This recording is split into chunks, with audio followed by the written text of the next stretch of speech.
Hey guys. Oh my gosh, I just feel blissed out right now.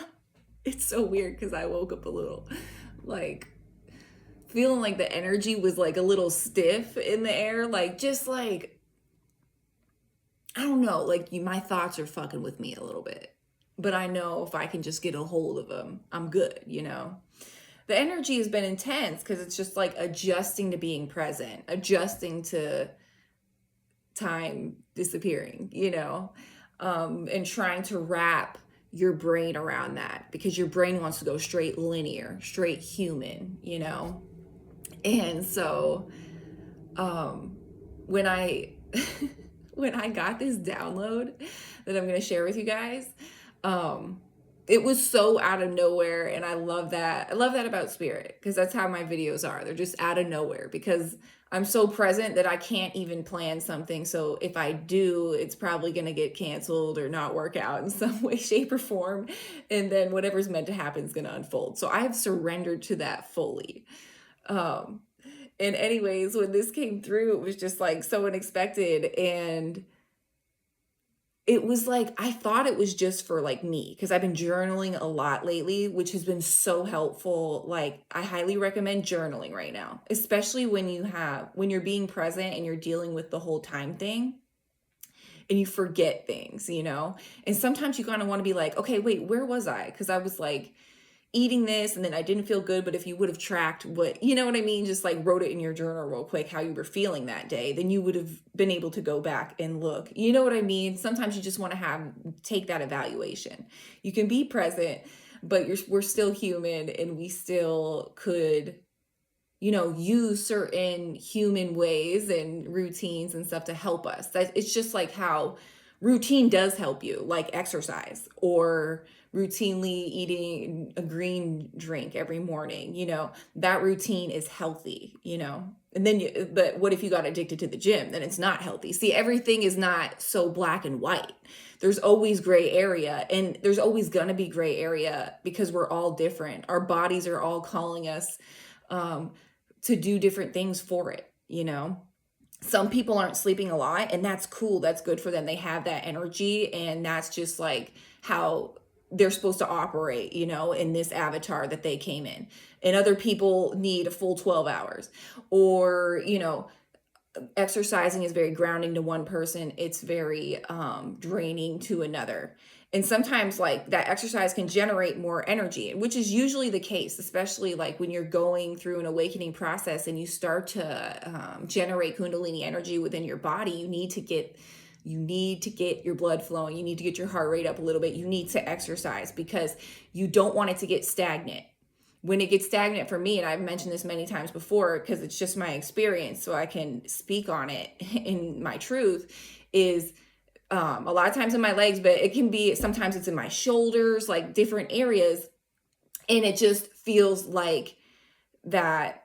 I don't know if you ever got a tattoo where it's just like, it's not so painful, you want to rip your arm away, but it's just like annoying and aggravating. Like that's how the energy feels in your legs, like restless legs, or it's not as bad as like a leg cramp because that's like unbearable. It's like somewhere in between. It's just annoying. So if you exercise and you get that energy flowing, and sometimes you get in those slumps where you're like, the energy is hitting me, but really, it's just like you got to push yourself a little bit. It's good sometimes to push yourself. If you don't push yourself, you don't get out of your comfort zone, you're never going to change. And that's with anything. That's with anything. I'm using exercise as an example, and sometimes that triggers people because they're like, no, it's different. You got to rest here and blah, blah, blah. Everybody wants to like have one recipe that's for everybody, one way of doing things that's for everybody. And it's so far not that. Like there's general things that we can share with each other that could help, but at the end of the day, you as an individual, you have to try different things, see what works, and really connect to spirit so you can just be led to what you need. So for me, like when it was like certain changes I need to make in my health, we'll stay on that topic, I would be led to like a video about, I don't know, coffee enemas. I've been doing those for like 6 or 7 years, and I highly recommend that, especially now when they're tampering with our water and everything else. It helps your liver detox. You want to detox your liver. That's where a lot of those heavy metals and stuff are held. So you want to a clear liver. And so just look in Google into that. Penny Kelly has a book about where she actually breaks the whole thing down. What is it? Getting Well Again Naturally, I think. It's on Amazon. But she has like a whole layout, health layout. I totally want to recommend her because she has been in science. She's been studying this for years. She's like an OG, when it comes to health. And she's really helped me a lot on my journey. So like, if you are interested in like knowing the breakdown, like having the whole instruction of it, written in a book, the coffee enemas are in there, but she has so much more. She has so much more. I haven't even tried it all. There's so much, but it's really a good reference. So I'm going to recommend that now, especially because when your body is literally changing from this carbon-based body to this crystalline-based, we have to assist it. You're not even going to be able to tolerate crappy food. At some point, you're not going to be able to tolerate it. It's so hard for me because I have a really fast metabolism. So my whole life I've been like a junk food junkie because I can eat it, but still not, gain a lot of weight and stuff like that. And so for me, like, I'm learning now because every time I eat something that isn't good for me or isn't like gonna feed me in a positive way and feed my cells the way they need to be fed, I'll get like stomach ache or like something like that and totally reject it. And then I'll be repulsed by the thought of eating it because maybe that could happen again. It's like my body remembered the reaction. So, yeah, it's just like so much going on right now. So like the more you can take care of your physical, and I think that's why spirit keeps having me bring up that exercise topic and how we're eating and stuff, because we're changing so much. So if you can assist your physical, you're gonna have a smoother ride. Like, don't you want that? Like, I know I do, because when I get in those spaces where I feel stuck in bed and I'm just watching Netflix because I'm like, oh, it's hitting me so hard, but really I'm coping by, smoking weed or something and just watching TV. And if I just like really just got outside or went to the gym and stopped using the energy as an excuse to lay in bed, then I always, and whenever I do that, I know I don't regret it. Very rarely do I get there and I'm like, oh, I should have stayed home in bed. Usually I get there and I get all hype and I get my music going. You know what I mean? So it's like sometimes we have to do new things. We got to try new things. We got to see what works for us, because you don't even know what your favorite thing is yet because you ain't tried it yet, right?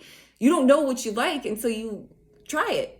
And then once you try that, then you continuously become this person who tries new things, and you just build this repertoire of stuff that you like and that works for you, works for your body, works for your hobbies, whatever it is. Like, you have to not be afraid to continuously reach out and try new things, and then start routines with the things that work. Because I'm like the type of person that I have like a shake every morning, and it has like turmeric, all this healthy stuff in it every single morning. And it's so routine, it'd feel weird not to do it, right?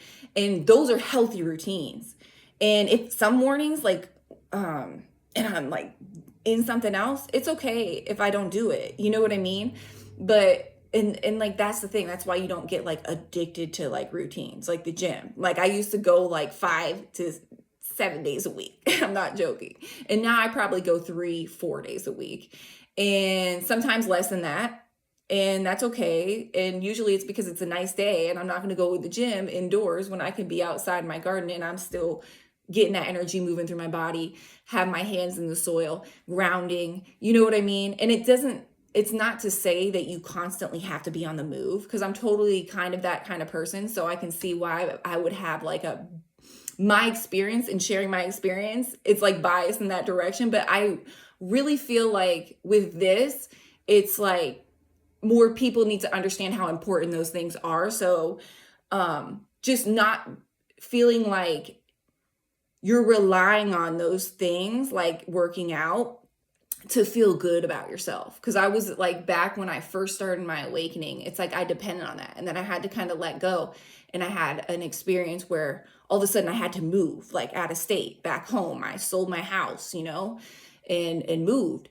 And so I had to quit the gym. And that was like a big experience for me. And we all go through these things. And now I'm back at the gym, but in a healthier way. Like I only go when I feel in the present moment, I want to go. There is no plan. There is just being present and following that. Like today, I won't go. I'm going to be out in the garden digging more flower beds, you know? So that's why it's so important to connect to spirit, connect to your higher self, and really follow your intuition, because then you'll know and you'll be divinely guided and you'll be so much more fulfilled in your day, because you're literally doing what you want to do. Not because, you know, you're afraid if you don't go to the gym, you won't be as physically attractive as you want to be, or all these fears. You're not making decisions based off fear. You're making decisions based off of your connection to source and your intuition and being connected to God, the universe, you know. But anyways, so I'm gonna share the epiphany that I was starting to have, and I started journaling. It kind of turned into exactly what spirit wanted me to share, and that's like how it always works, and I love it. So here it is. I said, I'm an open book kind of person. One thing I've learned recently is I need to be more selective in what I choose to share and say. So for me, like, you know, I know a lot of people that watch me too, and a lot of people into spirituality, they have like the ADHD, I think because I inherited it through my family, but also trauma, that like people pleasing, ADHD, talk. If there's silence, like maybe I'm worried that somebody else is uncomfortable. It's like this weird people pleasing energy. I'm trying to describe it because I know a lot of people can relate to this, okay? And because when you do that, you'll like accidentally overshare because you're such an open book. You have this big open heart, and then you overshare. And you know what I mean? And you'll look back and you'll judge yourself for what you're saying in the conversation, like those kind of vibes. You know what I mean? Or even with Lance, like I'm just like, why do I have to talk? Like I can like be open and vulnerable and expressive with him, but I don't have to like share so much to the point where I'm probably repeating something I've said before. You know what I mean? And so I'm having this epiphany, and then I'm just writing it out because that's the best way that I can connect with spirit. That's just how I connect the best. As soon as I start writing, then spirit will start answering through me writing. It's the automatic writing. It really is so simple. If you set that intention, you're just like, spirit, I didn't even set an intention. I just start writing and like it comes through me. But you can set that intention if you have like a specific question or something you really want to know. You just start writing or expressing yourself, and then spirit will just start answering you through your writing. If you just keep going, you don't think about what you're writing, just write. But anyways, I like to throw that in there because we all need to learn how we connect with spirit. So that's my way. That's my main way. And also through synchronicity and just me talking to the air while I'm home all day by myself. But it's not the air, you know. If I had somebody follow me around with the camera, I'm like, man, this girl's nuts. But yeah. Anyways, like if there's like a bird outside, I'll have a full-blown conversation with it, even though, and it's like I feel like it's talking back to me. I'm that person that baby talks animals. You feel me? But back on topic. Okay, so I'm an open book, so I tend to overshare. And so what was coming through was like, not just say every thought that comes to mind, even if it's all good stuff. There's something deeply calling me to this space of calm, collective, sovereign observer. This wise one who will make this wise one who will make others uncomfortable with silence while he takes everything in and gracefully chooses to express only what is needed, no more, no less. It's like that wise monk or somebody who's really like, you know, an older spirituality. I want to say older, but like now we're kind of getting out of the guru thing. But back in like the 70s and 80s and stuff and 90s, there were like a lot of gurus. Like that's kind of like the new age back then. And a lot of them had this approach, which I had like, I don't like the whole guru thing, right? We're moving away from that because we all know we got to go in here. But they had this approach where they kind of just sit with the environment, sit with the people around them. And they're not afraid to take that moment of silence where they're just like taking everything in and listening to what people are saying and observing what's going on around them. And all of a sudden, after the silence, they say something so concise and simple, but it's just like everything that needed to be said in the most clear, concise way. You know what I mean? Like really being intentional with it. And so that came through. It was just like, for me, it really resonated because I'm that person who just talks to make sure that the environment feels good. Like somebody stop talking, I'll start talking. So there's no awkward silence, right? And Spirit was like, no, like allow people to be uncomfortable in that silence. And then you sit with the energy and then you decide what is the most valuable thing I could say to add to this moment. You decide that. You know what I mean? And that epiphany hit me so hard. I was like, oh my gosh, like this is freaking gold. This is gold because it, to me, for me personally, it's going to help me expand in love more. And so once you get on this journey and you start learning, there's like freaking levels to love. Like you realize like you thought you knew what love was, but you didn't have any idea because then you have this experience where you experience love on a certain level. And you're like, oh my gosh. And then once you have a couple dark nights and you level up and you expand. I don't like saying level up so much because it's kind of hierarchical, but really we're on this ascension journey. So the more you expand your consciousness, the more your heart expands, the more you expand in love. So that's just the reality of it. Like you experience love to a greater degree, and that shit is amazing. And so for what was I going to, there was like a point I was trying to make with that.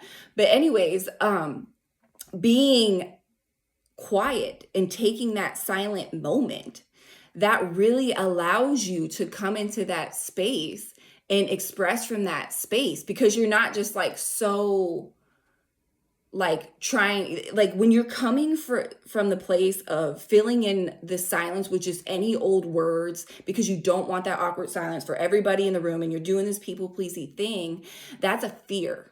You're literally coming from a place of fear. And even though the intentions seem okay, they seem good because you're trying to make everyone feel good, it's really you coming from a place of fear. So if you allow people to sit in that awkward silence for 1 second, everybody thinks it's awkward. It doesn't have to be awkward. We make it awkward. Our fears make it awkward. But if we sit there and we come present and then we come from a space of love, we choose to share something that is like concise and valuable. We don't have to overshare. We just have to like connect first and then express and then respond, you know? And that is such a beautiful epiphany that I had come from Spirit today. And I was excited about it because I feel like it's going to help me personally level up and expand more in love. And that was the point I was trying to come back to right there a minute ago. So crazy part, I get that download, right?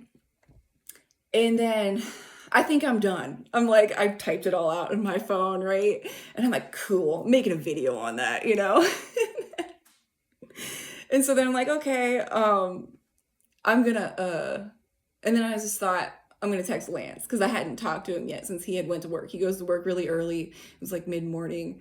Hadn't talked to him yet. And so I shoot him a text. But I didn't like shoot him some ordinary text.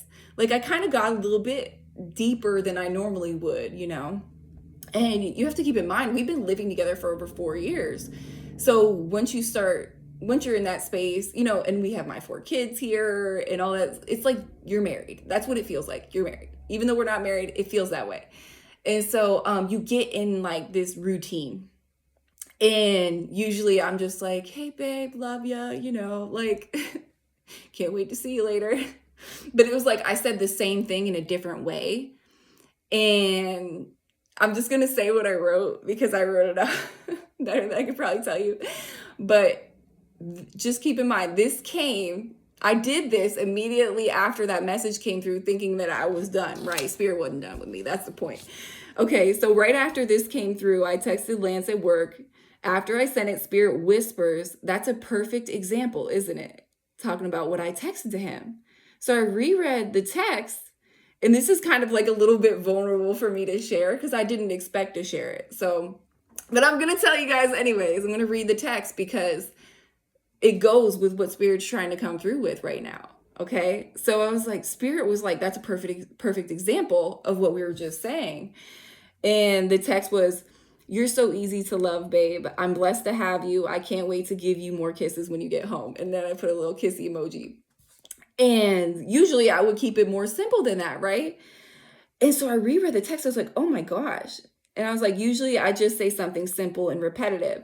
But this time I got way more present, wanting to really show my appreciation. And when I read it, I was like, this is what it means to be intentional in how you speak. No routine, mundane responses, but instead creating fresh, valuable moments. And I was like, oh my God, Spirit, you do me it every time. Like, and now I feel like I have this new tool. And then like, I'm like, damn, I'm gonna become like a fucking poet or something. Like, like I'm so on one today. But you know what I mean? Like, every time I text him, I'm gonna be so present and I'm like, okay, how can I make this like a great text? You know what I mean? And you don't have to obsess over it or like overthink it. You can be simple sometimes, but I'm just saying, like, creating the value in those moments. And just like, it was funny because then I was gonna text him, like, if you call me, my phone's gonna be on airplane mode because I'm making a video and I use my phone and I don't want a call to interrupt the video. And Spirit was like, wait, you don't have to tell him that. He knows if your phone goes straight to voicemail that you're probably making a video. It's happened before. Like, why would you have to tell him that? Like, that's usually the case. It's always the case, And so I wrote the whole text out and then I erased it. And I was like, yeah, that was an overshare, wasn't it? And it was just like me catching myself, And so I know this is the most random message, guys, but for some reason I feel so compelled to share it because it really hit me that hard as a person who overshares. So if you're that person, this one's for you today. And I'm sure it helps other people in different ways too. But yeah, I'm about to go dig my garden beds. So I love you guys. And I hope you have an amazing day.